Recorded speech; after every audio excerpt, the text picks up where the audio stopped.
नमस्ते। कैसे हो? निक फ्लिक्स द पॉडकास्ट पे आपका स्वागत है। आज इधर बैठा हूँ एक दिल्ली के बहुत ही खूबसूरत पार्क में। तो सोचा जल्दी से एक पॉडकास्ट बना लूँ। बहुत दिनों बाद आपके सामने आ रहा हूँ और आज तो नवरात्रे का पहला दिन है और पहला नवरात्रे हैं और हिंदू न्यू ईयर की भी शुरुआत हो रही है, तो एक अच्छा दिन भी है। बहुत दिनों से ये पॉडकास्ट नहीं बना पा रहा था क्योंकि काम में बिज़ी हो रहा था। वो भी ज़रूरी है, लाइफ में काम करना भी ज़रूरी है, प्रायोरिटीज़ होनी चाहिए। और ठहराव की कुछ कमी थी। ठहराव यानी being comfortable where you are. ठहराव का is not necessary not doing anything. ठहराव को मैं ज़्यादा ऐसे डिस्क्राइब करूँगा कि being comfortable in your skin. जो आप काम कर रहे हैं without any feeling of control, feeling of stress, वो काम हो और उसके साथ बाकी काम भी हो बिना किसी चिंता के, रिलैक्स होके। वो होता है ठहराव। तो इस चीज़ को ही डिस्कस कर लेते हैं, ठहराव को। जो ठहराव होता है वो हमारी लाइफ का विष्णु एलिमेंट होता है। याद रहे, विष्णु के ही पास लक्ष्मी होती है। अब ये विष्णु एलिमेंट है क्या? विष्णु जी की मूर्ति देखी होगी, एकदम रिलैक्स होके एक हाथ पे रेस्ट कर रहे हैं, किसी चीज़ की जैसे चिंता ही ना हो, जबकि दुनिया चलाने वाले भी वही हैं, पर किसी बात की चिंता नहीं है क्योंकि उनके एटीट्यूड में एक ठहराव है, इसीलिए उनके पास लक्ष्मी है। ये क्या होता है ठहराव? क्या ठहराव होता है रुक जाना? नहीं, ठहराव होता है कंफर्टेबल होना, being comfortable in your skin. कोई काम कर रहे हो उसमें कंफर्टेबल, दो काम कर रहे हो उसमें भी कंफर्टेबल, किसी चीज़ का स्ट्रेस नहीं, किसी चीज़ की जल्दी नहीं, वो होता है ठहराव। एक और चीज़ जो ठहराव के अंदर होती है that is lack of feeling of control. बहुत सारे लोगों में देखा होगा, हर चीज़ को कंट्रोल करना है, अपने काम को, रिलेशनशिप्स को, है ना, घर को, हर चीज़ को कंट्रोल करना है। काम पे बैठे हैं तो घर फ़ोन कर कर के अपनी मेट से बात करे जा रहे हैं, काम पे हैं तो अपने को वर्कर्स को बार बार फ़ोन करे जा रहे हैं। मतलब constant feeling of being in control इन लोगों में होती है। यहाँ वो लोग जो ठहराव, जिनकी ज़िंदगी में एक मेन थीम होता है, वो डिफरेंट होते हैं। इनकी ज़िंदगी में ये कांस्टेंट फीलिंग ऑफ कंट्रोल नहीं रहती। ये control, not being in control is not carelessness. When you know when you have conviction about your ideas and your decisions, then you know they are on some day, they are going to work. कभी ना कभी काम करेंगे ही करेंगे।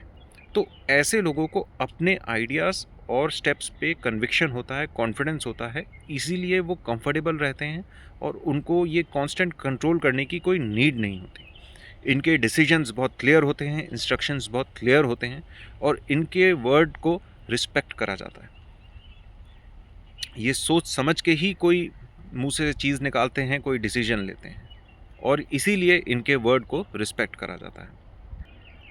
ये वो लोग होते हैं, those can be described as buy right and sit tight. इनके डिसीजंस काफ़ी सोचे समझे हुए होते हैं और ज़्यादातर सही ही निकलते हैं, और सही ना निकले तो दे नो कि इनको सही कैसे करा जाए। अच्छा, ये ठहराव वाले जो लोग होते हैं ना, इनमें एक और चीज़ होती है, लॉस के प्रति इनका जो एटीट्यूड होता है ना, थोड़ा अलग होता है। ज़्यादातर ह्यूमन बींग्स में लॉस अवर्जन होता है, लॉस करवाना ही नहीं चाहते। ये अलग होते हैं।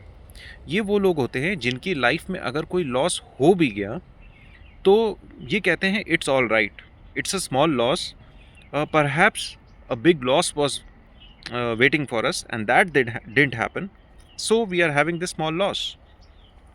ये वो लोग होते हैं जो ये सोचते हैं कि लाइफ में जब हमारे कोई छोटा नुकसान हो तो ये भगवान को थैंक्स कहते हैं, भगवान आपने एक बड़ा नुकसान होने से हमारी लाइफ में बचा लिया, थैंक यू। ये इवन अपने लॉस में भी ग्रेटफुल रहते हैं। ऐसे होते हैं ठहराव वाले लोग। ये गुजरातीज़ में बहुत कॉमन होता है, पता है। गुजरातीज़ का क्या होता है कि अगर इनकी लाइफ में अगर कोई छोटा मोटा जैसे गाड़ी पे डेंट भी पड़ गया ना, तो ये किसी से लड़ने नहीं लग जाते।